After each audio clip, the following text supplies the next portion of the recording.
അല്ല ഞാനും ഇന്ന് ന്യൂസ് കണ്ട് ആൾക്കാരൊക്കെ എന്നെ വിളിച്ചപ്പോഴാണ് എൻ്റെ ഒരു ഓഡിയോ ഇങ്ങനെ ന്യൂസിൽ കിട്ടി എന്നുള്ള കാര്യം ഞാൻ അറിയുന്നത് തന്നെ. തികച്ചും പ്രൈവറ്റായിട്ട് പ്രാക്ടീസിങ് ലോയേഴ്സ് മാത്രമുള്ള ഒരു 600-ന് 700-ന് ഇടയ്ക്ക് മെമ്പേഴ്സുള്ള തികച്ചും പ്രൈവറ്റായിട്ടുള്ളൊരു ഗ്രൂപ്പിൽ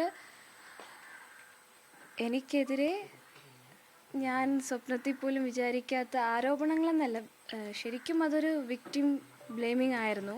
അതിന് ഞാൻ വൈകാരികമായി കൊടുത്ത മറുപടിയാണ് അത് ലീക്കായത്.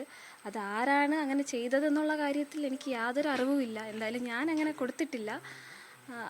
ആ ഗ്രൂപ്പിൽ നിന്ന് ഞാൻ ലെഫ്റ്റായി. ആ ഗ്രൂപ്പ് തന്നെ ഡിലീറ്റ് ചെയ്ത് ഉണ്ടായിരുന്നു ഇത് ലീക്കാവുന്നതിന് മുമ്പ്, ഇന്നലെ തന്നെ. അപ്പോൾ എനിക്ക് അതിനെക്കുറിച്ച് പറയാനുള്ള ആ ഓഡിയോ ക്ലിപ്പ് ഞാൻ കേട്ടു. എനിക്കറിയാം നിങ്ങൾക്ക് അതിൽ നിന്ന് ഒത്തിരി ചോദ്യങ്ങൾ ചോദിക്കാനുണ്ടാവും, എനിക്കറിയാം.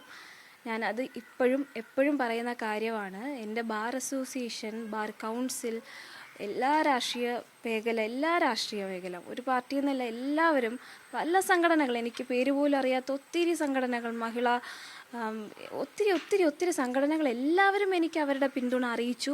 ഇപ്പോഴും അവർ അതിൽ ഉറച്ചു തന്നെ നിൽക്കുവാണ്. പ്രത്യേകിച്ച് എൻ്റെ ബാർ അസോസിയേഷൻ, ആ വോയിസിൽ ബാർ അസോസിയേഷൻ എന്ന് നിങ്ങൾ മനസ്സിലാക്കണം. ബാർ അസോസിയേഷൻ എന്ന് പറയുന്നത് ഒരിക്കലും അതിലെ ഭാരവാഹികളായ പ്രസിഡൻറ്റ്, സെക്രട്ടറി, ട്രഷറർ അല്ലെങ്കിൽ മാനേജിംഗ് കമ്മിറ്റി മെമ്പേഴ്സ് അല്ല ബാർ അസോസിയേഷൻ. അതിലെ ഓരോ അംഗങ്ങളും, ഞങ്ങളുടെ ബാർ അസോസിയേഷനിൽ എത്ര മെമ്പേഴ്സ് ഉണ്ട്, എത്ര പേർക്ക് അംഗത്വമുണ്ട്, അതെല്ലാവരും ബാർ അസോസിയേഷൻ എന്ന് തന്നെയാണ്. ഒരിക്കലും ബാർ അസോസിയേഷൻ എനിക്കെതിരായിട്ട് സെക്രട്ടറി ഒന്നും ഒരിക്കലും ആരും, മാനേജിംഗ് കമ്മിറ്റി മെമ്പേഴ്സോ ട്രഷററോ പ്രസിഡൻറ്റോ ആരും അല്ല. ഞാനിപ്പോൾ ആ വോയിസിനുള്ള മറുപടി ആയിട്ടാണ്, എനിക്കറിയാം. ഇതിൽ നിന്ന് ഞാൻ പറഞ്ഞു കഴിഞ്ഞിട്ട് നിങ്ങൾക്ക് ചോദിക്കാം.